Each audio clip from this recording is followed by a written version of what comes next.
Awesome. Well, thank you, Mike. Can you guys hear me okay? Awesome. I'm excited to be here and speak on social media. First of all, thank you so much, Lauren Davis. Just amazing talk on social media, and I'm very excited to follow up.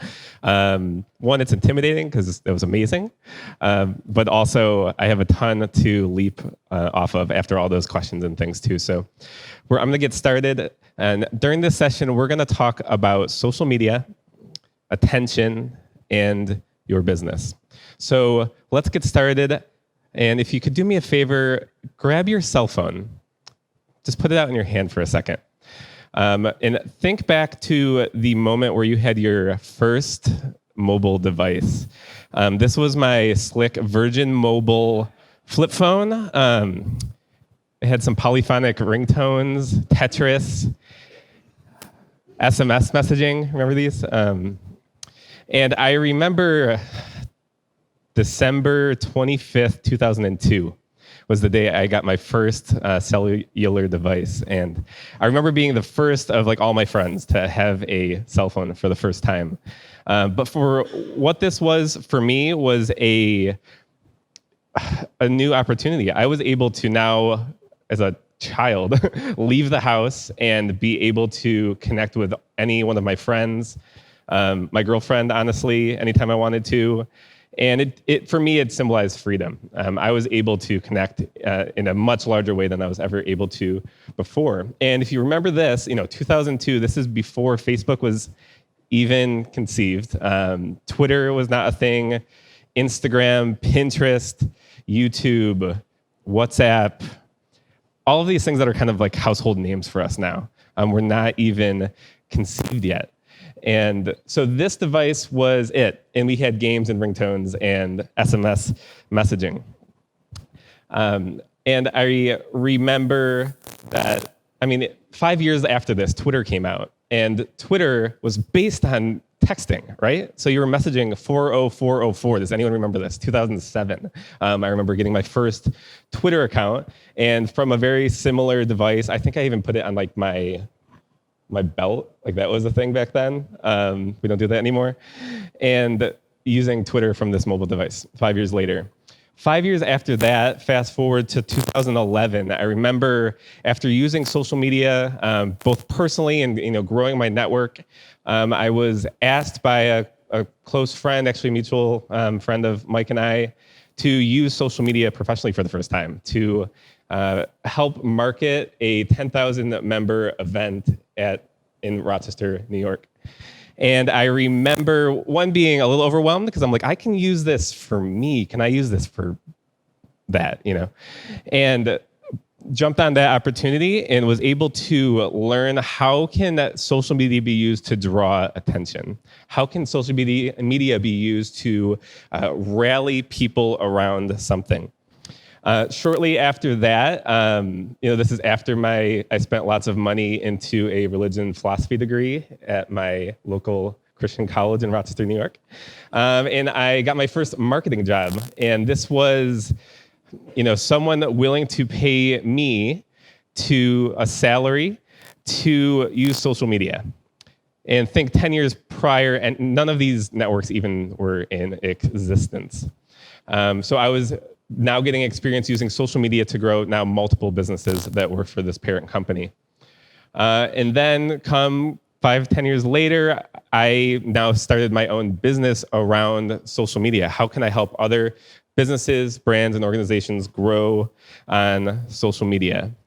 And I'm not doing this just to share my own experience. I'm doing this because to this day, I'm still mind blown that we gather around the devices that are in your hand.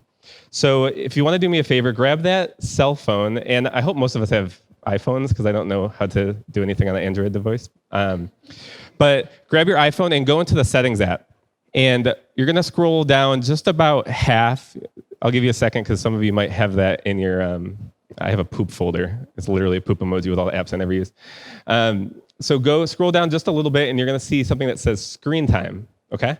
And then, like in the middle right here, it says Sean's iPhone. Yours is going to say your name's iPhone, most likely. And then scroll all the way over to the last 7 days. And if you feel comfortable with sharing this number and you get there, just shoot your hand up for a second. Joseph. What does that big, black, bold number say? Wow. And I thought no judgment. No judgment. So that is, I said no judgment. So 4 hours and 32 minutes per day is how much I use my phone. Joseph has used six. Anyone else? Go ahead. 9 hours and 23 minutes. 3 hours and 12 minutes. Danny? 2 hours and 55 minutes. So, we all love each other here. There's no judgment, right? We're all over the spectrum of our phone usage. So back down here, you see there's going to be, for me, there's this blue number, or blue phrase called social networking. Does anyone see that on that screen? Does anyone feel comfortable sharing their weekly usage on social media? 28 hours and 53 minutes. Anyone else? 27 hours and 53 minutes. Anyone else? It should be, if it's one of your top ones, you'll see it right under that graph. Lauren? 30? 30 hours and 2 minutes. Okay, so this is a small sample size, but social media is a big deal for us. Can we agree? Anyone? Social media is a big part of our lives in 2019. And what I want to suggest to you today is we are experiencing the greatest shift in how we communicate since the invention of the printing press. What did the printing press do for us? Anyone just want to shoot it out? Mass communication. So the printing press allowed us to communicate ideas and messages at scale. And for the first time in history, we are seeing a revolution of that. And this isn't news because, like I said, in 2002, I got my Virgin Mobile flip phone, and this is kind of what started this revolution up until today. And what I want to suggest is we haven't seen even the beginning of it. Social media is at the forefront of this big movement, and we are, judging by the numbers, right? Joseph is proud of me for the numbers here. You do reading, good. Okay, good. Well, we have some data to show social media, at least personally for us, is a big part of our lives and likely for those around us. I looked up some statistics. I saw 5.2 billion people in the world own a mobile device. 3.2 billion people are active on social media. Well, what does this mean for us? Attention is the new currency. What do I mean by that? Is attention has value for us. And for us who are in maybe consulting, coaching businesses, personal brand businesses, likely when we receive revenue for our products, for our services, that is an indicator that someone is granting us attention. And we may have earned that attention, we may have paid for that attention, but we are gathering the attention of other people. And like I said, this isn't a new idea, but attention is growing increasingly more valuable in our society. And if you're like me, you find it more difficult every day to get someone's attention. And social media is a big place where you can get people's attention. And one of the things that I've noticed, especially most recent, like in recent years, is brands see social media as an opportunity, right? Businesses see social media as an opportunity to connect with our customers. And sometimes we get overly excited, and those are our customers down there, and there's our greed, right? I want to quote Bruce right here. Fish are friends, not food. The customers that we're hoping to connect with, they are our friends, right? Like Lauren said, these are people at the party, right? And if we approach like this, it might turn them off to coming to our party. So the question is this: how can we get people's attention? So very basically, by creating content and distributing it across social media platforms. This is at the basic level. We have the ability online on social media to get people's attention through creating content and distributing it across social media. And plainly, we just need to get social. So what is working in social media? Well, I reached back a little bit to a campaign that I ran in a previous role. And this was, we were promoting a large event. It was like, I think it was called Day of Hope. Yeah, Hope.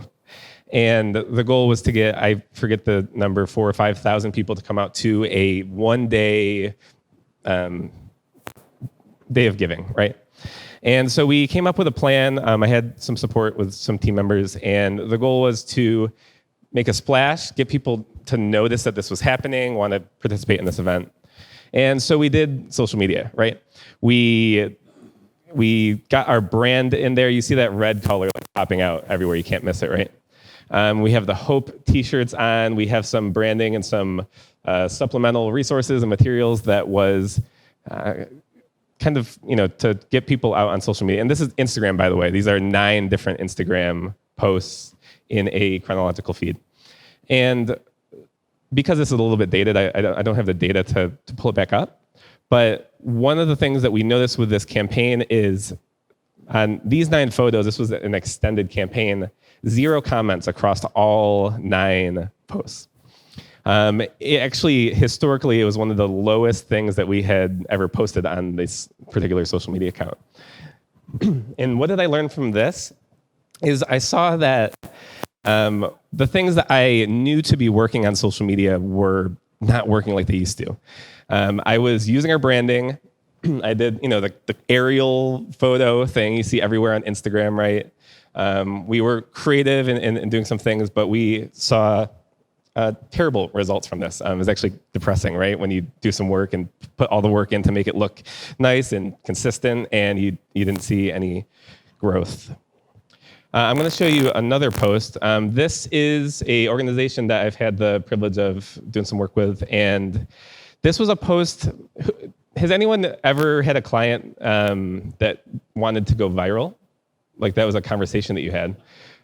This, as a social media marketer, this is one of the most, it was like Jason's design question about making it clean and making it look nice. Our question is, how do we go viral? If there was a 3-step guide, I think I would be on every email list of how to go viral. But this was the closest thing that I've had the opportunity to experience and kind of reconstruct. The organization that I do some work with, we posted a video of this organization sends and gives guitars to people in need, and finds stories. This is a video. Sorry, I can't tap it on a Keynote. But this is a video that played, and it's of a song that this young boy wrote. And my friend and I were texting back and forth and about this video, and over a series of 24 to 36 hours, we saw 500,000 views on this video. And your phone's just blowing up if you have notifications on, just likes, comments, all these things. And we were just kind of freaking out because you're like, what do you do once this kind of stuff happens? Am I supposed to put like a PDF somewhere? Where do I put the link on Instagram? We didn't find too many things. But we just kind of kept in touch and measured this results over time. Here's some of the stats. I don't even think these are the final stats because I had to find this in my camera roll. But we saw, like we said, 500,000 views, but we saw 781 profile visits, at least 10 website clicks. We had calls. This was like a winning post for us. And for me, I look back just a little bit and I said, we put a lot of work into the consistent look of this feed. We took, had photographers taking some professional pictures. We did some of our own creative work.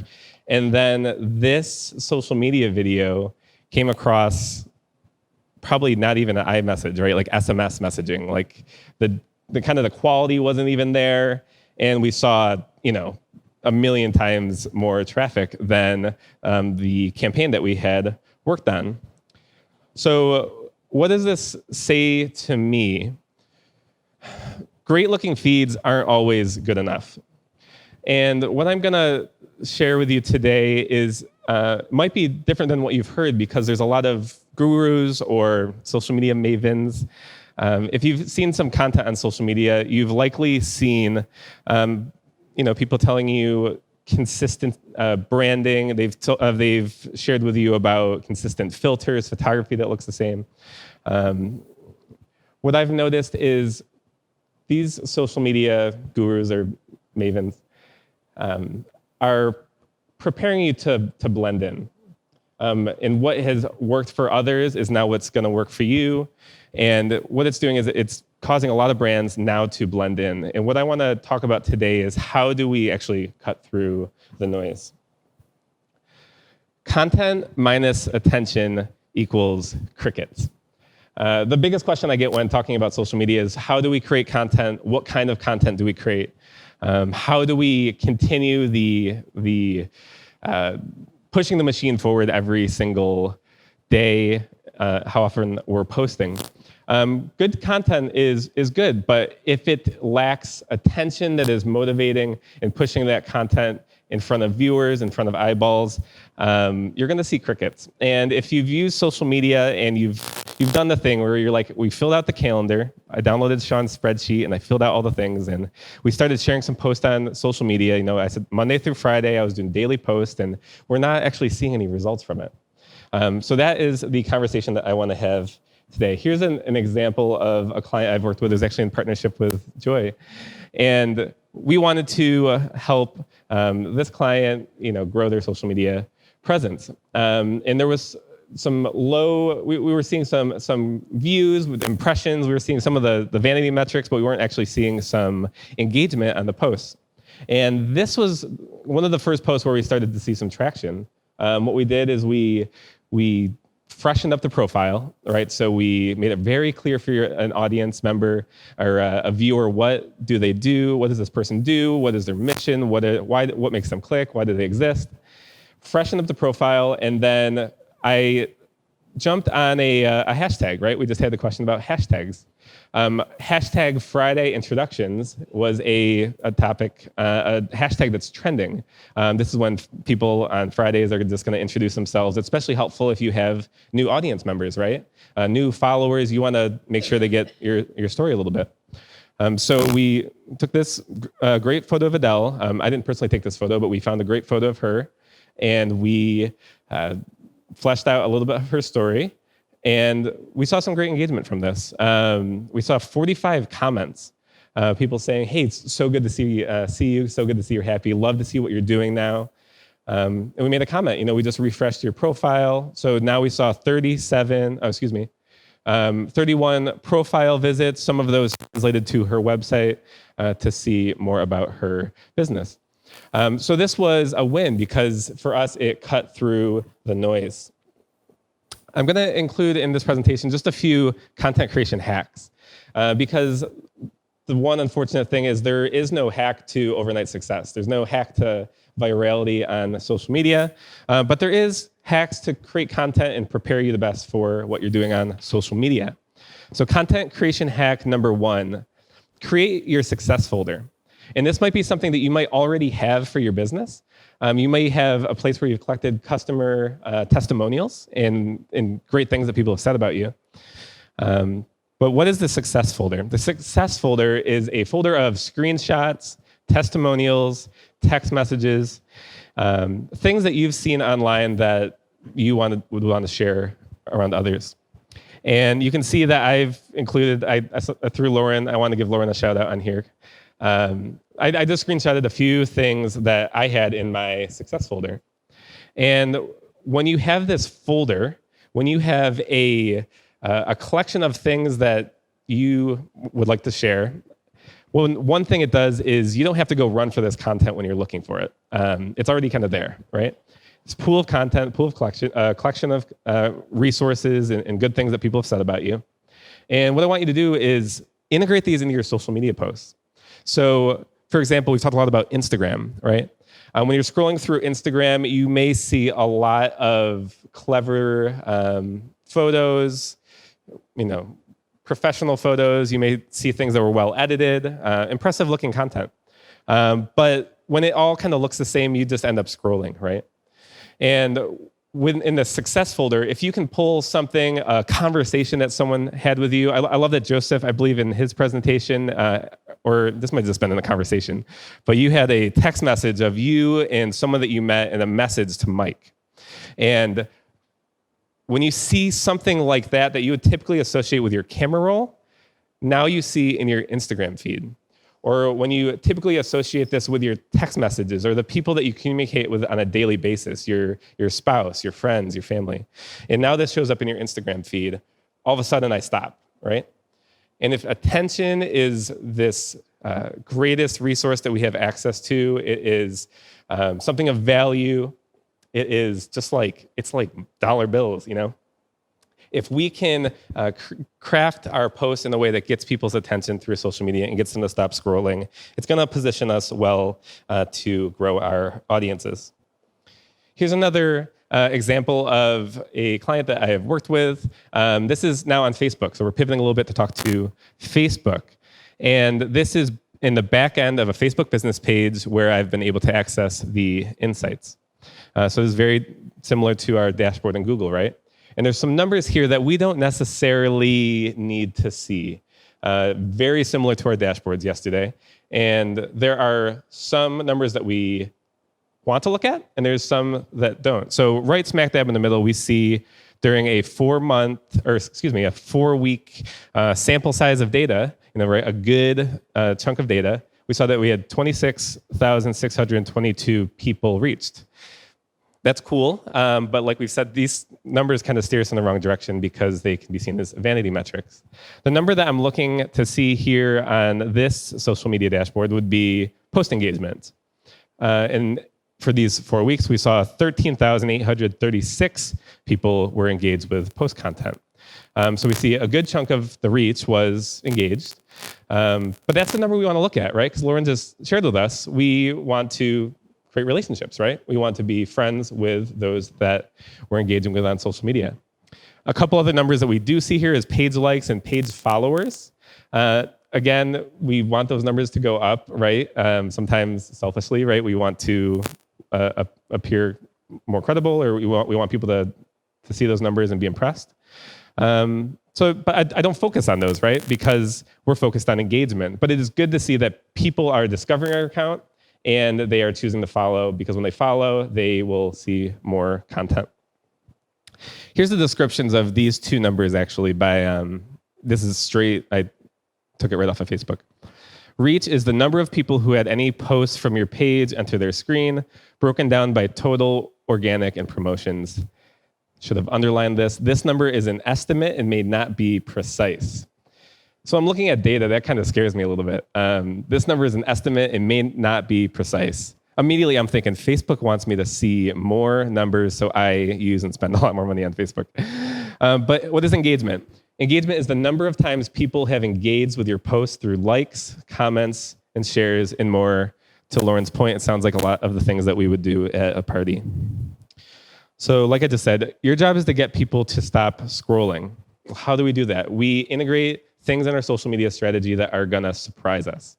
When we set expectations and people just know what to see from us, it's going to be another post from Danny, it's going to be another post from Mike, it's going to be another post from Lauren. We get stuck. But when people see something new, it's going to cause them to raise their head up and engage. So to pivot a little bit towards content creation, right? We want to create this kind of content that's going to do well for our social media. Play to your strengths. So we've talked a lot about content creation this weekend, but if you are someone in this room that writes really well, then there are going to be certain social media networks that are going to be more helpful for you. And it's going to also help you get started in creating content. If you're someone that talks and you're a speaker, then we want to get your voice out there. And then if you're someone that can be on video, then we definitely want to capitalize on that. So for our next content creation hack number 2, work harder and not smarter.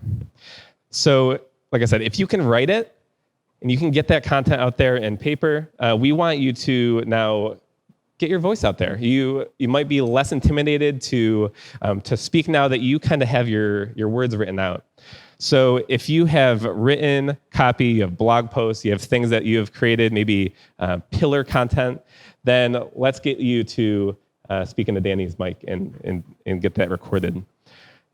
If you can say it, now transcribe it. So if you're someone that you can just turn on the recorder and you can just start getting words out there, get those things out. This is where I fall into the bucket because writing is not my strength. So I need to be getting more things out there, my voice out there, and then let's turn that into words so I can use it for social media, for blog posts, for things on my website.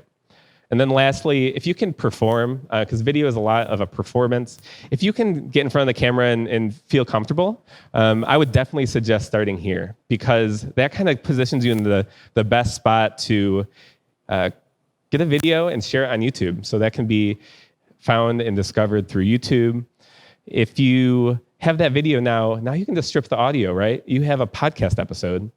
And then once you have that audio, you can also transcribe that and get that written down for your blogs and for other content that you're creating. So video is an excellent option. But if video is definitely not your thing, like you've crossed it off, then that is definitely okay, because how many people have watched a really awkward YouTube video? Don't force yourself if it's not the right fit. So once we've created this content, and especially when we're talking about repurposing, we have videos now, we have audio, and now we have written things.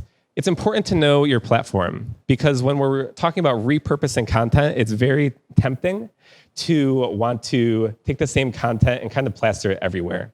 Imagine you have a poster and you're just going to put it everywhere, right? And what this does, especially if people are following you on multiple platforms, it's going to cause you to what? Blend in, and we want you to get attention and cut through the noise. So Instagram does not equal LinkedIn. Huge platforms, huge opportunities probably for all of us, but the same content is not going to do as well on both platforms. So what would you do? Instagram, you may have a photo that relates to the content you're talking about. It doesn't need to be necessarily of you, but it can be of something. And you're going to have your transcription right there, right? You're going to have your blog post, or you might have a snippet or something you've written. And maybe instead of sharing that on LinkedIn, I've noticed quotes work really well on LinkedIn. So maybe you could even change the image that you share so that you're sharing the same content, but you're repositioning it a little bit to be more effective on LinkedIn. Maybe there's a quote that you said, and you're actually going to put that in your headline, right? The first little bit of your LinkedIn caption, and then maybe the full text is going to be below it, because some of these things on LinkedIn just like circulate like fire, some long form content. So change it up. Twitter and Facebook, very, very different, right? Twitter is, you want some of that text just to be right out there. Threads are a huge thing. I've loved seeing some of these short snippets that Mike has been posting that have just gotten really great engagement. But if you're going to repurpose some of that content, Facebook might be good to throw an image and shake that up. And Pinterest and YouTube couldn't be further apart, right? So lastly, I want to give you a quick tip, because when we talk about social media, we want people to make conversions. And we've been talking about a few conversions here, right? We're getting people to follow us on social media and growing our audience. That's a kind of a micro conversion. We're posting some of this social media content that's getting people's attention, getting people to lean in and spend more time looking at our content. We're building trust with our audience. And then lastly, to actually grow an impact, to make a difference in your business and to convert people, we want to find some ways to do that on Instagram. Lauren mentioned how you have one link, right, in your Instagram bio. So you may have seen Linktree as a popular service to put multiple links in. You can even tag those with different parameters and things so that you can see where are people coming from Instagram. They're clicking different buttons rather than just seeing a whole bunch of Instagram traffic. But you have one link, so there's a little bit of limitation there. And a lot of us probably just want that 10,000 number to swipe up and be able to post links in our stories. Here's something that I found has worked really well for me and also some clients that I've worked with. So here's a quick tip. Ask for enrollment and then convert them relationally. In December, I made the crazy decision of starting to wake up at 6 a.m. every day. I wanted to feel a little bit healthier. I wanted to be more productive. I just felt, no matter how many hours I slept a night, my body just felt terrible. So I'm like, what if I get consistent sleep? 6 a.m. Every single day. And I started to share this. And actually, I keep mentioning Lauren. Lauren actually pulled me aside and said, it's so interesting that you haven't slept in past 6 in like 30 days. You should talk about it on social media. And I'm like, there's going to be you, and there's going to be like 5 other people, and everyone else is going to think I'm crazy. So I did like a 4 or 5 Instagram story. This slide's a little bit small, so if you get my slide deck, you can maybe get it a little bit closer. I didn't even use an image. I just used plain yellow and black backgrounds, and this text popped out, and I just shared a little bit of the story. I included a poll at the end and said, if you want to see or hear this kind of stuff from me more often, say yes or no. And I had, just on my personal account, I had 73 people say yes, like opt me in, sign me up for that content. And then I got a lot of DMs just asking me questions and finding some of these things out. So I'm like, this is cool. I'm not helping people sleep professionally. So I actually did this with a webinar. And so I had a webinar coming up, and I was happy with a little bit of the attendance, but I'm like, more attendance would be great, right? Especially if it's numbers, right? We want a greater percentage of the audience to convert on the webinar. So I shared a very similar story on my Instagram stories, shared about the webinar, the topic I was talking about, and I asked the question of, should I invite you? And my little hack is I have yes, the 2 sides of the poll both say yes, so people can click either one. It doesn't hurt my pride as much when they say no. So it's like yes or heck yes. And so I got, I don't have the slide up here, but I had a bunch of people say, that I would have never expected, say, I'd love to jump on your webinar. What did I do? Very similar to Lauren, I got in the direct messages, and I just started messaging every single person that said yes and said, hey, I'm so excited that you're interested in joining the webinar. Here's the link. I think I said something like, do you want me to remind you the day of? Just to give a second reminder. And people are like, oh yeah, I saw your story. Thank you so much for sending the link. And when we're talking about sales and conversion on social media, what I just did was, instead of kind of seeing a little spammy and trying just to boost my webinar attendance, I actually just asked a question. And a lot of people ended up responding pretty positively. And then I just delivered on what I promised them. So it made, for me personally, selling really easy because these people wanted to attend. And even when I saw them in my webinar, I said, I know they're excited to attend because they kind of told me that they wanted to come. It's like inviting people over to your house and they asked, like, hey, can I come over and watch a movie or something, opposed to, hey, do you want to come over for dinner? Completely different setup, and it kind of positions the table in a little bit for them to say, hey, I want to receive from you, rather than me to say, I want people to listen. So that is a quick tip. Hopefully you can use that in your own business. Maybe if you're hosting a webinar, maybe you have an event coming up, or you have something that you just want to share about, include a poll, and then personally follow up and respond with them after. So thanks for listening. If you're interested in, I know I had some slides up there. You can download my slides. Visit my Instagram page, Sean Pritzkau. I spell Sean the right way, S-E-A-N. And the link is going to be right there, Sean Pritzkau/Insta. You can click a button in there that's going to go and help you download my slides. And then I also am including, if you're not familiar with this, I have social media templates that'll help you get started with planning your social media content and getting that all ready so that once you guys go home from the event, you can get started on social media. Thank you. All right, dude. Killer.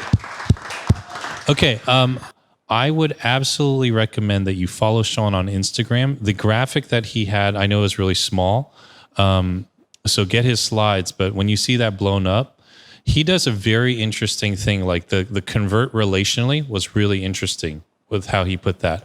I think I was talking to Joy before, and she was like, yeah, oftentimes when I speak, people don't download my slides off that link, but they do hit me up on LinkedIn and in-mail me, or they do go to Instagram and DM me, and that's where you can just reinforce the link. And Sean does that really well. So I remember watching when he started his waking up at 6 a.m. every day thing. And I was like, that's crazy, right?